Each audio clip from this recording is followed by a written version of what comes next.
My name's Jackson Ryder. I'm 34, a logistics coordinator in Phoenix, Arizona, where the desert heat burns through everything. Every dawn, I'm up, grabbing coffee from a neon-lit diner, the bitter taste grounding me before I dive into the chaos of warehouse schedules. Forklifts hum, dust stings my eyes, and my phone's always buzzing with work. It's a grind, but it's mine. Or it was. My parents, Kinsley and Bryce, they've been bleeding me dry, demanding money for years, crushing dreams I barely dared to have. I gave them everything, my savings, my stability, my heart. And now? They act like I'm nothing. My voice cracks when I say this, but it's killing me, carrying their weight alone. I thought family meant loyalty. I was wrong. And what they did next, it broke me. I thought I knew what family meant. Growing up in Phoenix, our house was loud, barbecues, laughter, my sister Nova chasing me through the backyard. But that faded. By 2025, my parents, Kinsley and Bryce, were drowning in debt. Their house, the one I grew up in, faced foreclosure. They begged me to save it. Not asked, begged, with tears and guilt. Kinsley's voicemails haunted me. Jackson, you're our son, you owe us this. Bryce was worse.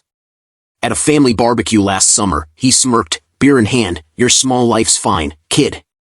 Help us out. The air smelled of charcoal, but his words burned hotter. I was 34, barely stable, yet I gave everything. I sold my 2018 Jeep Wrangler for $15,000.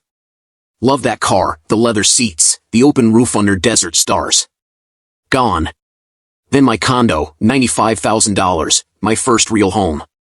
Signing those papers, my hands trembled, sweat stung my eyes. The escrow office felt like a morgue, cold and final. I handed over $110,000 to clear their mortgage, every penny I had. My savings, my future, sacrificed. Their house, a cluttered time capsule of old carpet and stale smoke, was safe. I thought I'd earned their gratitude, maybe their love. I was naive. Kinsley stopped calling unless she needed cash. Bryce ignored my texts, like I was a stranger. I'd visit, hoping for warmth, but their eyes were cold, dismissive. Once, I overheard Kinsley on the phone, laughing, Jackson's got nothing to complain about, he's young. My chest tightened, like I couldn't breathe. I'd given up my life for them, and they acted like it was pocket change. I kept pushing forward, working overtime in the warehouse, the hum of forklifts drowning my thoughts. But the weight of their indifference crushed me. I'd lie awake, staring at my apartment's cracked ceiling, wondering why I wasn't enough. Last month, they called a family meeting. I drove over, heart heavy, hoping for a thank you, maybe an apology. The desert sun was brutal, baking my car's dashboard. Their house looked the same, faded stucco, creaky gate.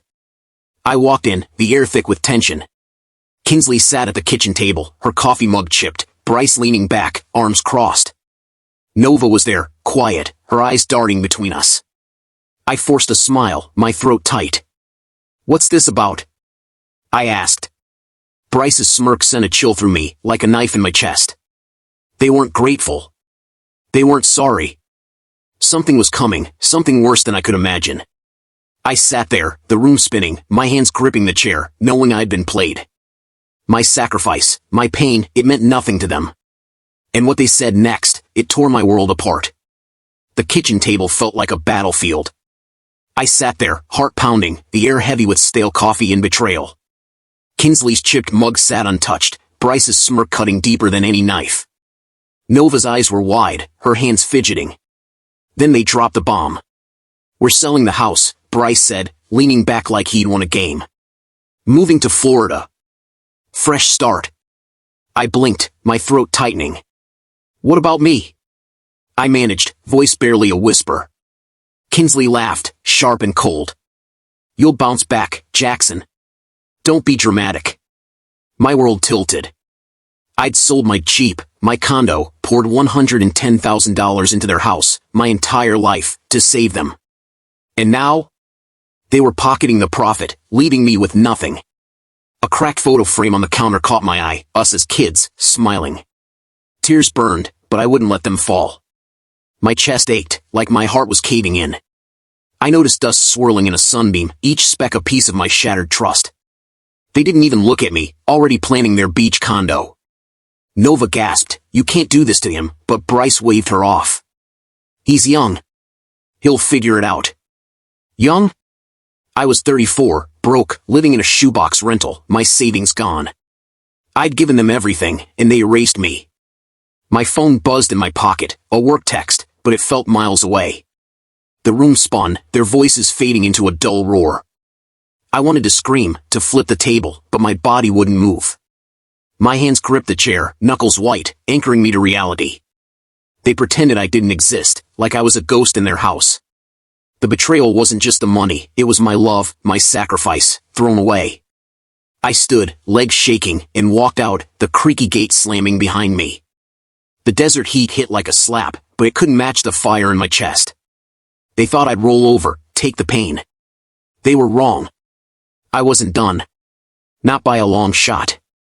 I couldn't sleep. My apartment's cracked walls closed in, the desert night silent but screaming in my head. I'd given Kinsley and Bryce everything, $110,000, my Jeep, my condo, and they'd tossed me aside like trash. Then I found it. A late-night scroll through property records, my laptop's glow burning my eyes, revealed the truth: they never transferred the house title. They'd lied, planning to sell and run to Florida all along. My heart pounded, not with pain now, but fury. They'd feel my pain. I wasn't their doormat anymore. I hired a lawyer, Mia Torres, her office a stark contrast to my chaos, polished wood, cold AC. "We'll file a lien," she said, her pen sharp as her voice. "It'll freeze the sale."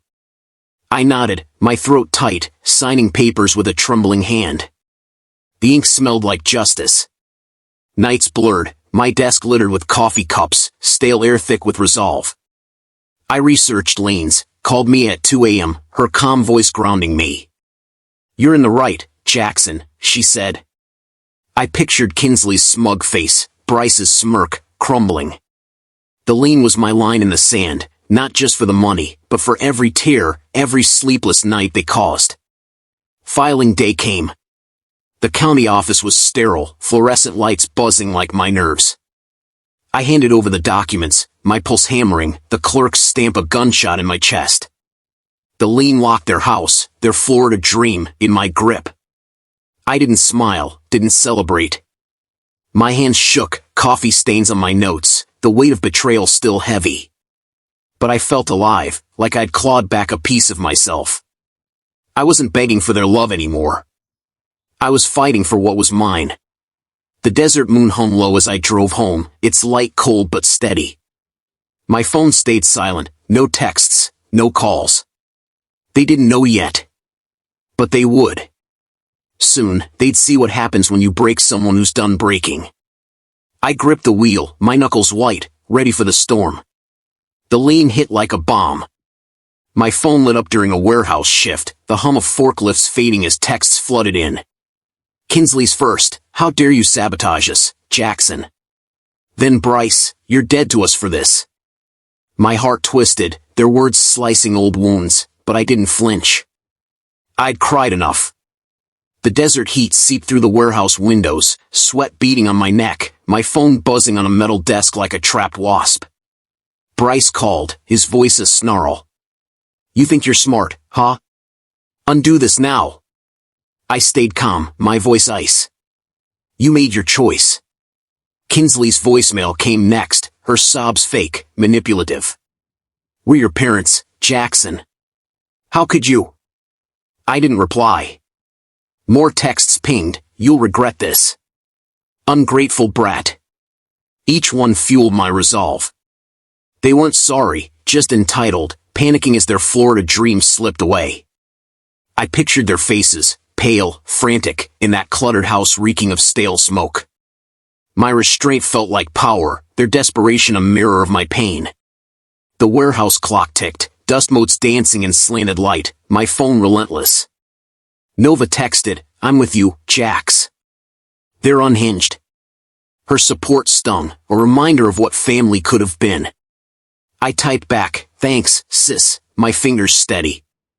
Bryce called again, ranting about family loyalty, his voice cracking. I let it go to voicemail, the buzz fading into the warehouse's roar. My coworkers glanced over, sensing my tension, but I kept my head down, stacking crates, the ache in my chest dull but constant. They thought they could guilt me again, bend me to their will. They didn't know I was done breaking. Every text, every call, was proof I'd hit them where it hurt. The lien wasn't just a legal move, it was my heart, bleeding but fighting. The day dragged, my phone a live wire, their panic crackling through. I stood by a loading dock, the desert sunset bleeding red, and felt it, the storm was coming. They'd face me soon, and I was ready. The county property hearing was a pressure cooker. I sat in the packed room, the air thick with murmurs and stale cologne, my pulse hammering. Kinsley and Bryce sat across, her eyes darting, his jaw tight. The live stream light blinked red, broadcasting to thousands on X.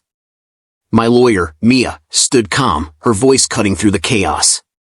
Jackson Ryder's lien is valid, she declared. The house sale is frozen. The room gasped. Bryce's face drained, Kinsley's hands trembled. Then the realtor, a sharp-eyed woman, took the stand. They planned to sell and flee to Florida, she said, her words a blade. They had Jackson's $110,000 payment. The crowd erupted, phones raised, capturing their shame. A single tear slid down my cheek, hot and silent. I didn't speak, just nodded to Mia. Their betrayal, my pain, was exposed to the world. Kinsley's sob echoed, "We're ruined." Bryce stammered, "This is a mistake," but the room's jeers drowned them. X-posts exploded, "Jackson's a hero." Greedy parents exposed. The live stream's comments scrolled, #JusticeForJackson trending. I saw it all through a haze, the fluorescent lights buzzing, the desert heat pressing the windows.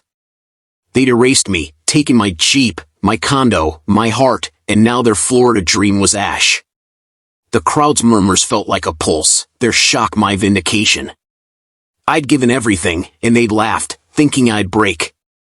But here, in this packed room, their lies unraveled. The lien wasn't just a legal win, it was my revenge, carved in public shame. Kinsley's mascara streaked, Bryce's fists clenched, but they couldn't touch me now. The hearing officer banged the gavel, finalizing the lien. The room spun, my chest tight with bittersweet triumph.